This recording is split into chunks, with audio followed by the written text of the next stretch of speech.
എന്താ തനിക്കിവിടെ കാര്യം? കോടതിയിൽ കേസ് കിടക്കുകയാണ്, കുടുംബ കോടതി. അത് കഴിഞ്ഞിട്ടില്ല. പഴയ ബന്ധം പിരിയാതെ പുതിയ ബന്ധം എങ്ങനെ കൂടും സാറുമാരെ? ആരടാ നിന്നെ ഇങ്ങോട്ട് ക്ഷണിച്ചത്? എന്റെ വീടിന്റെ ഗേറ്റ് കടന്ന് നീയും ഇവളും നിന്റെ ഭാര്യയും വരരുതെന്ന് പറഞ്ഞതല്ലേ? പിന്നെ ഇവിടേക്ക് വരാൻ നിനക്ക് എങ്ങനെ ധൈര്യം കിട്ടി? ഇങ്ങനൊരു കാര്യം അറിഞ്ഞാ പിന്നെ വരാതിരിക്കാൻ പറ്റുമോ സാറേ?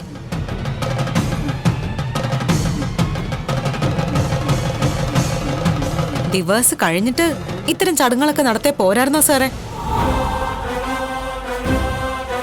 അല്ല സാറേ, ദേ സാറിന്റെ കൊച്ചുമോൻ കെട്ടിക്കൊടുത്ത താലിയാ ഇത്.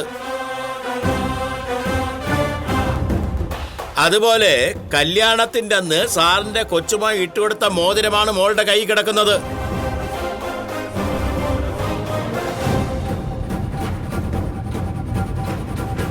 അതൊക്കെ മാറ്റാതെ മറ്റൊരു പെൺകുട്ടിയുടെ കയ്യിൽ മോതിരം ഇട്ട് കൊടുക്കുന്നത് എവിടത്തെ ഏർപ്പാടാ സാറേ?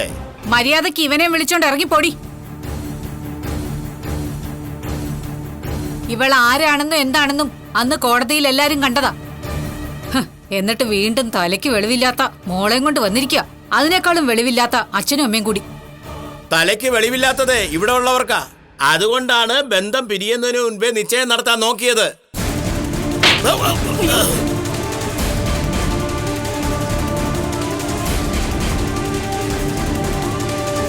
അറുത്ത് മുറിച്ചു കളഞ്ഞ ബന്ധമാ നിന്റെ മോളുടേത്.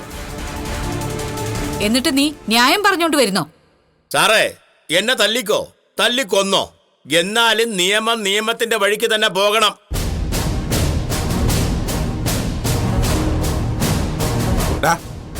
എന്താന്ന് വെച്ചാ ഞങ്ങൾ കോടതിയിൽ പറഞ്ഞോളാം. നീ തല്ലുകൊണ്ട് ചാവാതെ നിന്റെ ഭാര്യ മോളെ വിളിച്ചിട്ട് പോണ നോക്കടാ. ഞങ്ങൾ അങ്ങനെ പോകാൻ വന്നതല്ല സാറേ.